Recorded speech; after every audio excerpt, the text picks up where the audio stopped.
পাওয়া গেছে।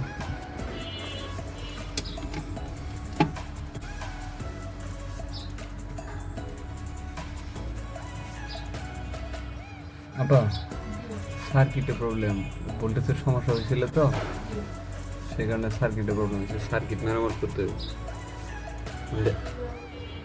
আমি দেখাই দিচ্ছি।